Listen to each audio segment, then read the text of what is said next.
And so even if today you say you have sorted out the issue of riverine agitation, there's no guarantee that there will not be transfusing surge. But you know that they have so many youth groups there in the Niger Delta region. Have you met with any of these groups? Yeah, but I mentioned that when I was talking. I said I've seen the Joy Youth groups. I've seen some people from Ishekiri.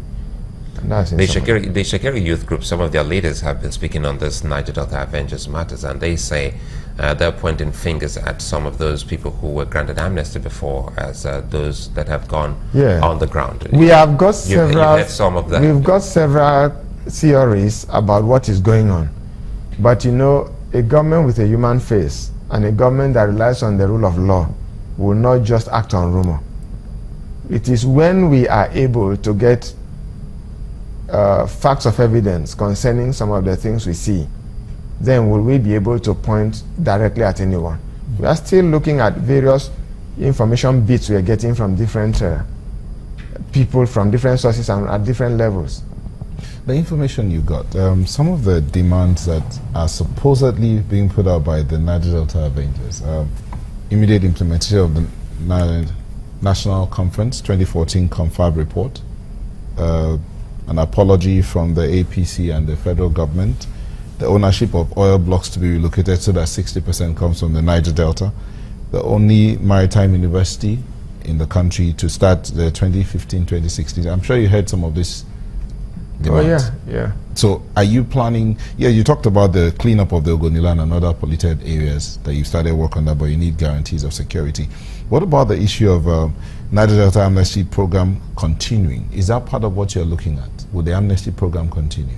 The design of that program, you know, it was intended to end in 2015. But that it is extended to this moment should suggest to us how we can do something more sustainable than just giving stipends to people. What are you looking at in terms of sustainability beyond the Niger Delta, beyond the amnesty program? Yes, it is still a design that we are, you know, putting in place. But to encourage any government to do that will still mean people to realize that we don't just need to continue the way we are going. Which is, to us, that why the amnesty program was going on was to see that people's livelihoods is leveraged to a point where they can glide towards something more stable. But if we keep degenerating in terms of what we're doing, remember that it costs a lot to sustain security. And so if the money that should have been going to the people's welfare is now spent on just maintaining security, it means we are ourselves depleting our fortunes. And the issues you raised concerning the Maritime University, this condition and that condition, are things that transcend more than one institution of government. And so it would be risky to run the risk of making a pronouncement on any of them, because the policies or the considerations that led to those policies are not perfectly within my unitary control. You know, I recall during the election, whether it's real or not, but we saw in the papers and it was in the news, men, coming out to say they support the group or the aspiration of the APC at that point in time. And after elections, one would have thought that if that group still existed, there would have been some kind of meetings with some of those people to look at some of the issues and also look at the master plan, which we also highlighted. Has there been that kind of meeting between these groups? Because I still think that we haven't actually scratched the surface when we talk about the groups and demands in the region, even from youth and some even faceless names or groups that are coming out of the region. A job of work for your ministry. What is discussion like when they say they have these groups and they're also talking about the master plan, which my colleagues also asked? Have you visited some of these places where some of the pipelines have been vandalized or should I say disrupted?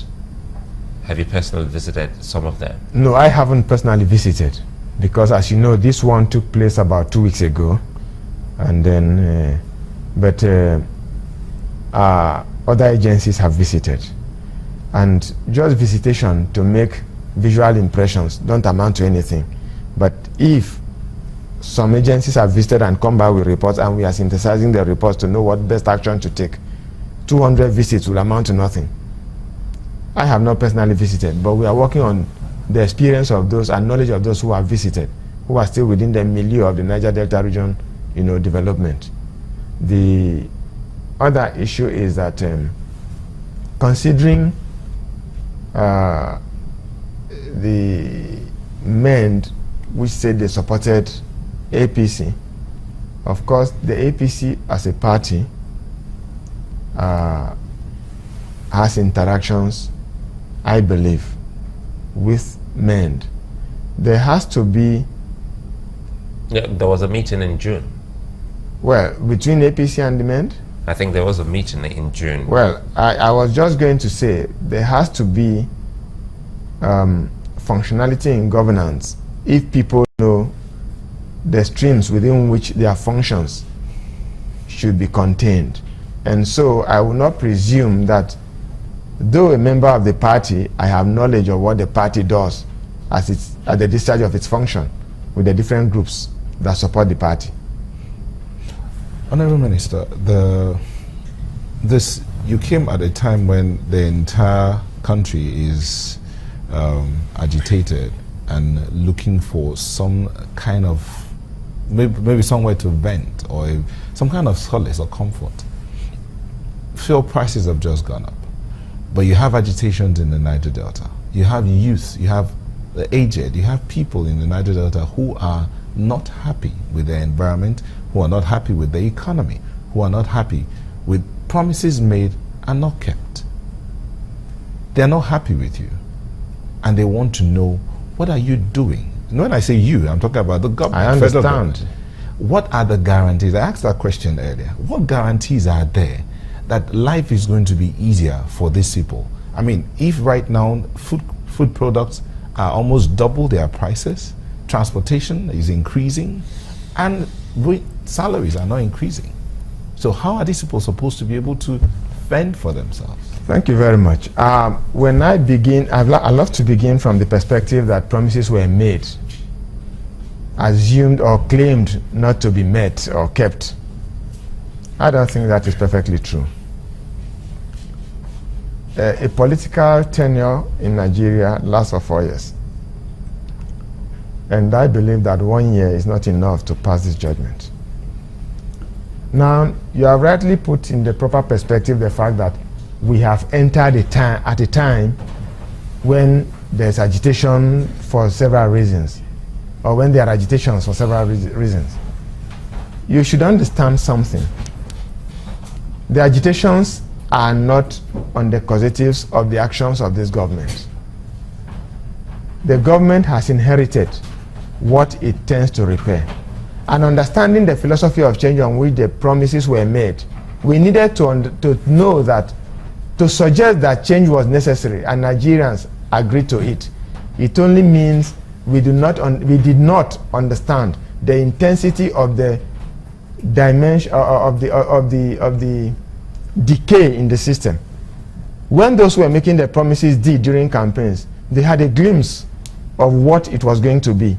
But coming on the saddle, there is a visual, obvious, appreciation of what it has been. In which case, we need to know that the change we endorse suggests that there was something bad and we must move to something good.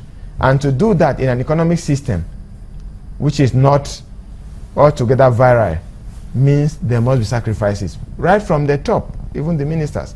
I am sure that you are aware of the president's passion about the downtrodden. Even if you don't hear from him directly, from the policies. When he came into office and they said, would you withdraw fuel subsidies? He said no, because the impact on the populace will be too severe. Again, you can see his resistance to the proposals by the institutions of global governance to devalue the naira. He's saying no. But the situation we find ourselves in is such that you have a bank account whose drawing instrument is an ATM card. If there's no money in the vault of the bank on your account. You can't use the ATM. So did he change his mind about the fuel subsidy? He didn't change his mind. Is there any provision in 2016 budget? Remember, the vice president said something, quoted to have said something. It's quoted. It is not the issue of withdrawing fuel subsidy. It is the issue of there is no foreign reserve to continue to purchase the fuel. But there is no provision in the 2016 budget. Is there? You can't make a provision for the harvest of yams when you don't have a yam ban to store. So, in other words, so it's been the issue of provision for 2017 or 2016 rests with the budget office, and the budget has been made public. I'd like you to study it. Then to talk about the promises being met or not met, you saw that we promised feeding school children. It's in the budget. You saw that the most vulnerable are to be paid 5,000 palliatives. It's being done. You saw that certain other categories are to be paid 60,000 naira for 12 months. It's being done. And then you also know that for what this administration did not cause, bailouts have been given to states. States were owing before the administration. Ordinarily, by the Nigerian political psyche, it will be, we didn't cause it, we don't care. But the Nigerian people are key in the constitution of this administration. So the best is being done. And I am sure there will be a stability. All right, Pastor Usani Usani is the Minister of Niger Delta Affairs. Thank you for coming on this morning. You're welcome. Well, let's flip over and have a look.